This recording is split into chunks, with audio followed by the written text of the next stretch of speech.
3,000 Rythu Bharosa 36,000 subsidy input subsidy పంటలు నష్టపోయినప్పుడు 51,000 వచ్చినాయి. వైఎస్ఆర్ ఆసరా అంటే డ్వాక్రాకు సంబంధించినటువంటి అప్పు 31,000 వస్తున్నాయి. అన్ని కలిపి 1,26,000 వచ్చినాయి ఈ 3 ఏళ్ళలో.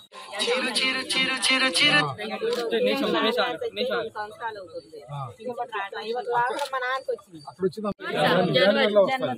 ఒకసారి కుర్రా లక్ష్మణ్ గారు ఉన్నారు కదా, వాళ్ళని మీకు తెలుసుగా అయినా నేను చెప్తాను, నేను కూడా చెప్తా, వస్తుంది అమ్మా, అక్కడ గ్యారంటీ వస్తుంది. అధికార దాహంతో అన్ని అడ్డదారులు తొక్కుతున్నాడు. అతని పార్టీకే ఇమేజ్ పోయింది. పొత్తులు అన్నాడు, అది కూడా విపత్తు వచ్చే పరిస్థితి కనపడుతుంది. ఇప్పుడేమో ఇదేం బాబురా దేవుడా, ఇదేం కర్మరా దేవుడా.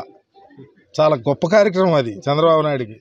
రాష్ట్ర ప్రజలు ఇదేం కర్మరా బాబు దేవుడా అని చంద్రబాబు వస్తుంటే అనుకునే పరిస్థితి ఉంది. ఎందుకంటే 14 ఏళ్ళు ముఖ్యమంత్రిగా చేశాడు, వ్యవసాయం దండగా అన్నాడు, ప్రజల యొక్క కష్టాల గురించి వ్యతలు కానీ వాళ్ళకి సహాయం చేయాలని ఆలోచన మర్చిపోయాడు. అంటే దీంట్లో మరలా ఏమన్నా నీకులాగా జన్మభూమి కమిటీలు అడ్డం పెట్టుకొని డబ్బులుగా చేసామా? నీకులాగా పేద ప్రజలకు ఇచ్చే పెన్షన్లో డబ్బులుగా చేసామా?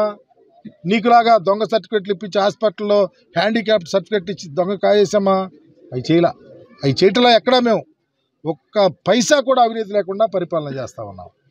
ఇన్ని కోట్ల రూపాయలు, 1,85,000 కోట్ల రూపాయలు డీబీటీ రూపేణా మేము డబ్బులు పేద ప్రజలకు ఇస్తుంటే ఒక్క పైసా అవినీతి చెప్పగలుగుతావా? అడుగుతావా చంద్రబాబు? మాట్లాడతావా ఎక్కడన్నా జగన్ గారి పరిపాలనలో డీబీటీ రూపేణా ఇన్ని కోట్ల రూపాయల్లో అవినీతి జరిగిందని? మేము చెప్తాం. నువ్వు ఖర్చు పెట్టిన, నీవు చేసినటువంటి ప్రతి రూపాయిలో ఎంతో కొంత అవినీతి జరిగింది అని చెప్పడానికి సిద్ధంగా ఉన్నాం.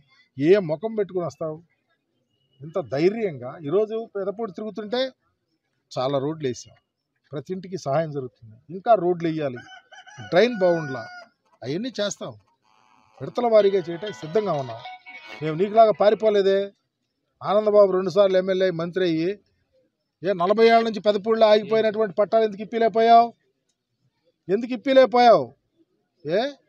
అదేనా నీ యొక్క కాన్సన్ట్రేషన్? నీకు నాకు తేడా.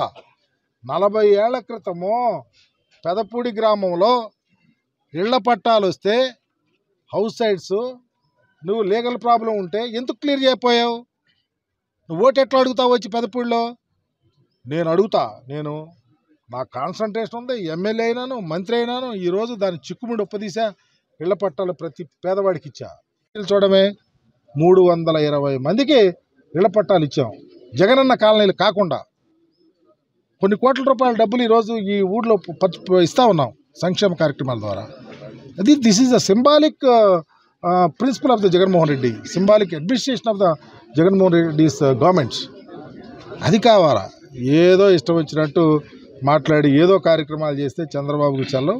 వాళ్ళ కొడుకు కూడా ఏదో పాదయాత్ర అంటున్నాడు. ఆ పాదయాత్ర జగన్ గారి పాదయాత్ర చూద్దాం. అతను ఏ పాదయాత్ర చేస్తాడో, ఎట్లా చేస్తాడో, పల్లెల్లోకి వస్తే ఏం చేస్తాడో, ఊళ్ళలోకి వస్తే ఏం చేస్తాడో, రైతులు ఏం చేస్తారు, బీసీలు మైనార్టీలు ఇన్ని అన్నారు, అన్ని తేడా కనపడిద్ది.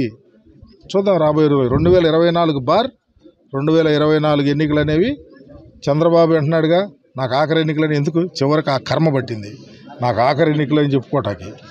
మేము అడుగుతున్నాం, మేము ఇచ్చిన మాట, చెప్పిన మాట, మేము ప్రజల్లో ఎలా ఉన్నామో మా తీరు, ఏ కులాన్ని, ఏ ప్రాంతాన్ని ఏ విధంగా అభివృద్ధి చేయాలని ఆలోచిస్తున్నామో అవన్నీ కళ్ళకు కట్టే విధంగా వెళ్తాం. మాకు ఎక్కడైనా చిన్న చిన్న అనీజినెస్ ఉండొచ్చు, అవన్నీ సరి చేసుకుని ముందుకెళ్తాం. కానీ మీకులాగా డొల్ల రాజకీయమును, డొల్ల ప్రభుత్వాన్ని మేము నడపం. సంక్షేమ రాజ్యాన్ని ఇస్తాం, ప్రజా సంక్షేమమే జయంగా పనిచేస్తాం.